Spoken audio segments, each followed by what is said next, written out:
बहुत ऐतिहासिक क्षण है, आनंद का विषय है कि हमारे भगवान राम जो सबके हृदय में विराजमान है, भगवान राम का ऐतिहासिक उत्सव 528 साल की कामना और संघर्ष का समापन और वहाँ भगवान राम का विराजमान होना ये हम लोगों के लिए सुखद पल है। इसको हर क्षण को बहुत आनंद पूर्वक मनाना चाहते हैं। उसी क्रम में हमारे अपराकाशी जयपुर नगर जो हमारा राजस्थान और जयपुर विशेष राम मंदिर की सेवा में अपना समर्पित है, उसी क्रम में हमारे माँ जानकी जी की रसोई के लिए भगवान राम के वहाँ उत्सव में भंडारे के लिए यहाँ से बहुत सारे प्रसाद की सामग्री रवाना हो रही है। बहुत बड़े जुलूस के रूप में हो रही है। आदरणीय मुख्यमंत्री महोदय राजस्थान भजनलाल जी साहब इसको शुरुआत करेंगे। पूरे जयपुर नगर के सारे संत महंत इसमें उपस्थित हैं, सारे सामाजिक सर्व समाज के लोग यहाँ उपस्थित हैं। आप देखेंगे कि सर्व समाज के यहाँ रथ भी लगे हैं, समरसता का भी इसमें संदेश दिया जा रहा है। तो पूरा 36 कौम मिलकर राजस्थान जयपुर अपराकाशी उस गुलाबी नगर से माँ जानकी जी की प्रसाद रसोई के लिए यहाँ से सामान सेवा माता जी को समर्पित की जा रही है। फिर राम भक्त वहाँ जाएंगे जो जानकी जी की रसोई से हम सब प्रसाद पाएंगे। सर, यूपी से काफ़ी बयान निकल के आ रहे हैं। अखिलेश यादव ने जो है अयोध्या का जो है न्योता ठुकरा दिया है। तो स्वामी प्रसाद मौर्य कह रहे हैं कि कार सेवकों को जो गोली मारी थी वो सही फैसला था। कैसे देखते हैं? स्वामी प्रसाद मौर्य की बुद्धि भ्रष्ट हो गई है और बुद्धि भ्रष्ट होने के बाद में अनर्गल बयान उनके आने लगे हैं। और पहले ही रामचरितमानस में उल्लेख है, जाने राम को दारुण दुख देई माँ की मति पहले ही हर लई।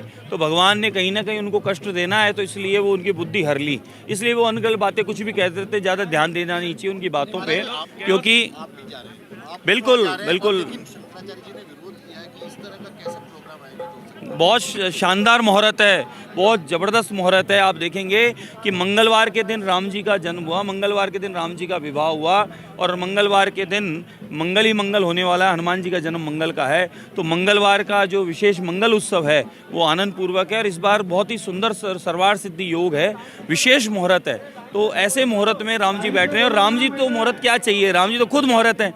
तो अगर मुहूर्त नहीं भी हो तो राम जी के क्या मुहूर्त है, राम जी तो स्वयं मुहूर्त हैं। गहलोत साहब ने कहा मैं मेरी मर्जी से जाऊंगा, अखिलेश यादव ने न्योता ठुकरा दिया। गठबंधन जो पार्टी आपस में ही जो है ये लड़ी हुई है ना, आपस में कुछ क्या है, देखिए ये सब शुरू से राम जी के खिलाफ रहे हैं, राम जी के खिलाफ रहे ये लोग, राम जी के विरोधी रहे, ये राम जी को काल्पनिक कहने वाले रहे हैं। और इन्होंने कहीं ना कहीं राम जी के मंदिर राम सेतु इनको तोड़ने की बातें निरंतर करते रहें, राम मंदिर के विरोध में ये आंदोलन करते रहें, आतंकवादियों को जेल न होए, आतंकवादी को फांसी न होए, इसके पक्ष में रहें। तो इनका चरित्र सबको पता है, ये क्या चाहते हैं।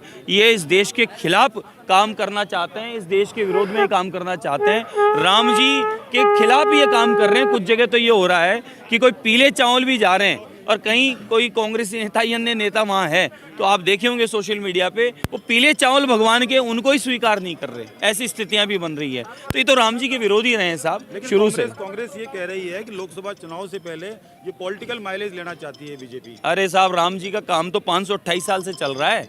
आप कर लेते साहब, आप इतने वर्ष आप रहे सत्ता में तो आप कर लेते। 60 वर्षों तक आपने क्या किया, आपने उलझाए रखा। खाली 60 वर्षों से आपने क्या किया, उलझाए रखा। हमारा अस्तित्व प्रभु राम, हमारे हृदय में बसने वाले राम जो टेंट में थे, आप क्या कर रहे थे। आप राम जी का मंदिर नहीं बने, राम जी काल्पनिक है, राम भगवान ही नहीं है, राम थे ही नहीं कभी, राम कथा कहानी है, यह आपने कहा। राम सेतु को तोड़ने की बात आपने कही और आपकी पूरी पार्टी, पूरी कंपनी, आपकी टीम, आपके सहयोगी, आपके मित्र, उन्होंने तो ये तक कह दिया कि सनातन को मिटा देना चाहिए, कीड़ा मकोड़ा है, ये बीमारी है, डेंगू है, मलेरिया है। तो आपकी सोच और चरित्र सबको पता है, पूरे जगत को पता चल गया है कि आप राम विरोधी हैं।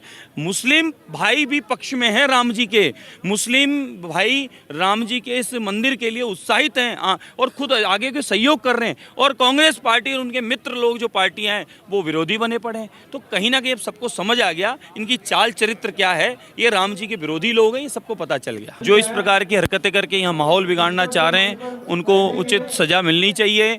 और हमारे पुराना संस्कृत का महाविद्यालय जो था वहाँ वही वापस अध्ययन माँ शारदा का भवन ही वहाँ होना चाहिए। ताज़ा खबरों के लिए विजिट करें द फैक्ट इंडिया की वेबसाइट और डाउनलोड करें द फैक्ट इंडिया ऐप।